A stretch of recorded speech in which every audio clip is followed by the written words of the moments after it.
আপোনালোকে জানে সব মানুহে কয় যে দলাইৰ মন্ত্ৰী যিজন মানুহ 8 বছৰ মন্ত্ৰী আছিল কেতিয়াও কোনো সমষ্টিত যাই মিটিং কৰা নাই। এইবাৰ এজন মন্ত্ৰীক মানুহে সুধিছে যেতিয়া ক্যান্ডিডেট কোৱা হৈছে এইজন ক্যান্ডিডেট।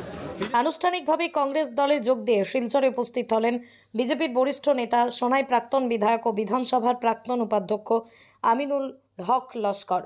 রবিবার শিলচর কুম্বীর গ্রাম বিমানবন্দর থেকে আমিনুল হক লস্করকে শিলচর জেলা কংগ্রেস কার্যালয়ে উপস্থিত হয়ে সংবর্ধনায় ভাসলেন কংগ্রেস কর্মীদের হাতে এবং কর্মীদের আমিনুল হক লস্করের হাত ধরে অনেক মানুষ কংগ্রেসের দলে যোগদান করেন। সংবাদ মাধ্যমের সাথে কথা বলতে গিয়ে আমিনুল হক লস্কর বলেন, বিভাজনের রাজনীতিতে উনি থাকতে পারবেন না এবং AIUDF বিজেপির সাথে কাজ করছে এবং বিজেপি AIUDF এর ছাড়া চলতে পারে না, তার জন্যই উনি বিজেপি দল ছেড়ে কংগ্রেস দলে যোগদান করেন।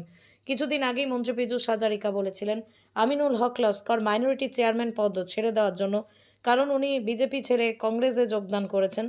তার জন্যই আমিনুল হক লস্কর মন্ত্রী পীযূষ হাজারিকা মুখ্যমন্ত্রীকে জানান, আগে করিমগঞ্জের বিধায়কে যা বলেন, আগে কমলাক্ষ দে পুরকাস্ত সিদ্দিক আহমেদ যেন তাদের কংগ্রেসের মেম্বার পদ থেকে সরে যান, তারপরেই আমিনুল হক লস্কর ওনার সঙ্গে ওনার পদ থেকে সরে যাবেন।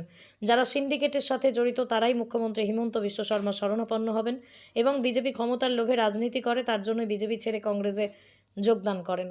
হিফজুর রহমান বড় ভূঁইয়ার রিপোর্ট, BM নিউজ 24। আমি যত পোস্ট রিজাইন দিলাম আর কংগ্রেসের মেম্বারশিপ তারাকে দিলাম। আরে নিলুচ্ছ সব কিছু রিজাইন দিলে কংগ্রেসের মেম্বারশিপ রিজাইন দিতে কি অসুবিধা আছে? কংগ্রেসের মেম্বারশিপ রিজাইন দিলেও তো এমএলএশিপ চলে যাবে, আর এমএলএশিপ চলে গেলে আর হেলিকপ্টারে উঠতে পারবে না। হেলিকপ্টারে উঠার জন্য কংগ্রেসের স্যাম্বুলের প্রয়োজন হয়। আজকে দেখেন গত কয়েকদিন আগে আমাদের মাননীয় মুখ্যমন্ত্রী এসেছিলেন বরাক সফরে, আর যেখানে চার্টার প্লেনটা কে ঢুকেছিল আপনার ফটো দেখেছেন। হ্যাঁ, চার্টার প্লেনে যদি পড়ার ছড়ার হতো মানে প্রয়োজন, তাহলে কংগ্রেসি ভাইরা যে আপনাকে স্যাম্বুলে প্রতীক চিহ্নের ছাপ দিয়ে আপনাকে কংগ্রেসি বিধায়ক করেছিল, ওই পদটা রিজাইন দেন। এত লোভ কেন ভাই? লোভটা ছাড়েন না। অনেকবার তো কংগ্রেসের মুঠে বিধায়ক হয়ে মন্ত্রী আমাদের মাননীয় মন্ত্রী পীযূষ হাজারিকা সাহেবকে সাংবাদিকরা প্রশ্ন করেছিলেন যে আমিনুল তো বিজেপি ছেড়ে কংগ্রেসে চলে গেছেন।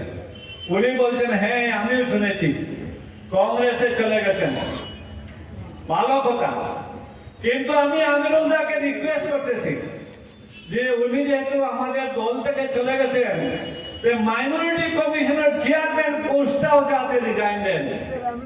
আমি সাংবাদিক ভাইদের উদ্দেশ্যে আমি আমাদের মাননীয় মন্ত্রী পীযূষ হাজারিকাকে বলছি, হাজারিকা সাহেব আপনি খুব সুন্দর কথা বলেছেন, যেহেতু যে দলে নাই এই দলের পদ কেন আমি রাখবো, আমি এই মুহূর্তে রিজাইন দেব, কিন্তু একটা কন্ডিশন আছে।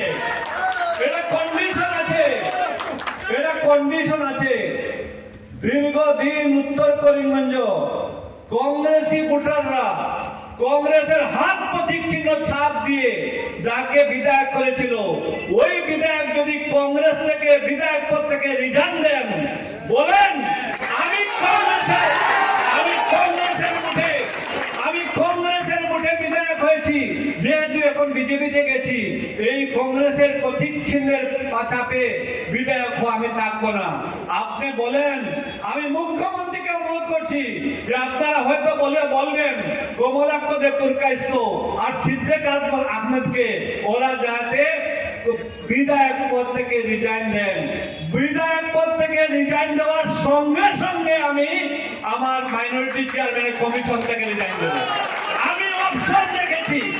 আমি অপশন রেখেছি। কতটা আপনাদের লাজ শরম আছে?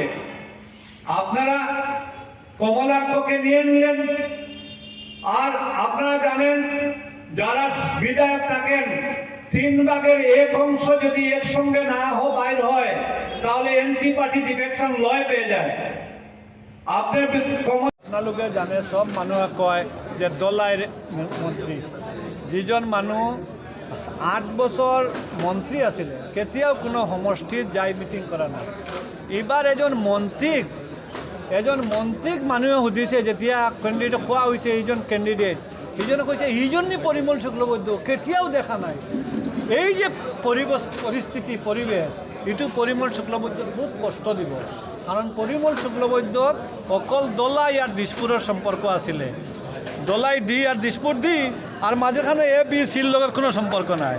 এর কারণে দলাই আর দিশপুরে দলাইয়ে ভোট দিব আর সোনাই লক্ষ্মীপুর বৰকলা সবে তাক চাব, মৰম দিব, সুধিব ক'ত বদল মানে পৰিমল চাহ ইমান দিন ক'ত আছিলে, আমাৰ দুঃখ কষ্টত খবৰ লোৱা নাই। ইয়াৰ কাৰণে চাব কিমান ভোটে 2 লক্ষ ভোটে হাৰিব, 2 লক্ষ ভোটে হাৰিব। কিয় হাৰিব? বিজেপি এতিয়া দুৰ্বল হৈ গৈছে। কাৰণ দুৰ্বল হৈছে বিজেপি দেখিছে পৰিমল শুক্লবৈদ্য বাদ দি কোনো কেণ্ডিডেটো নাই বিজেপিত SC কমিউনিটিত, ইয়াৰ কাৰণে বিজেপি দুৰ্বল হৈছে। আর মূল কথা হৈছে দেখক বিজেপির মধ্যে কোনোবা কৈছে যে পৰিমল শুক্লবৈদ্য যদি সাংসদ হয়ে যায় তে আমি মন্ত্রী হয়ে যাম, এনেকা কোনোবা মানুহৰ চিন্তাধারা আছে। কোনো মানুহৰ চিন্তাধারা আছে বিজেপি যদি পৰিমল শুক্লবৈদ্য যদি সাংসদ হয়ে যায় বাই ইলেকশন আমি MLA হয়ে যাম। এইটো দিব্যাৰ স্বপ্ন, এইটো স্বপ্ন কাৰো পূৰণ নহ'ব। পৰিমল শুক্লবৈদ্য হাৰিব, হারার পিছত অকল MLA থাকিব, মন্ত্রিত্বও যাব। আমার এটা নীতি আছে, আমি কোনো দলতাকিয়া দলৰ বিৰোধিতা নকৰোঁ, দলতাকিয়া দলৰ কোনো এগেইনষ্টে কাম নকৰোঁ। আর 2021 আমি নির্বাচনে হারা নাই। তা আপনালোকে কবে আপনি নির্বাচনে হারিলে তো কেনেকৈ হারা নাই? আমি 2016 যেতিয়া নির্বাচনে বিধায়ক হওঁ তেতিয়া 44,000 ভোট পাই বিধায়ক হৈছিলোঁ, আর 2021 54,000 ভোট পাই আমি হারিছোঁ। তেতিয়া দেখিছোঁ যে আমার একজন নেতায় সিহঁতৰ মনত বয় সোমাই গৈছে যে আমিনুল প্ৰথমবাৰ MLA হৈ ডেপুটি স্পিকাৰ হৈছে, আৰু ডেপুটি স্পিকাৰ হৈ সংসদ আমি যেনেকৈ চালাইছোঁ, আমাৰ সমষ্টিৰ সন্মান ৰাখিছোঁ, আমাৰ বেলিৰ সন্মান ৰাখিছোঁ। কিন্তু এই মানুহজনৰ বয় হৈ গ'ল, আমিনুল আকৌ যদি MLA হয় তে মন্ত্ৰী হৈ যাওঁ, আমি মন্ত্ৰী নহ'ম। তেতিয়া বিজেপিৰ যিটো কেপিটেল ভোট হিন্দু ভোট, এই হিন্দু ভোট ডাইভাৰ্ট কৰাৰ কাৰণে 4জন হিন্দু কেণ্ডিডেট থিয় কৰাই 25,000 হিন্দু ভোট ডাইভাৰ্ট কৰি আমাক হাৰাণ হৈছে। কোনে কৰিছে?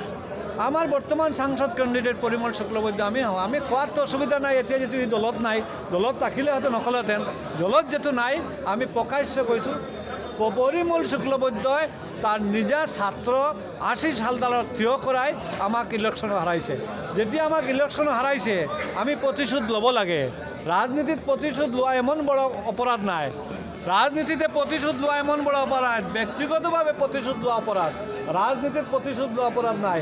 যি মানুহজনে আমাক হারাইছে কুচক্ৰান্ত কৰি, আর এই মানুহজনৰ হৈ আমি প্ৰচাৰত নাযাওঁ বুলি আমি বিজেপি ত্যাগ কৰিলোঁ, আৰু সিহঁতৰ বিৰুদ্ধে আমি কাম কৰোঁ।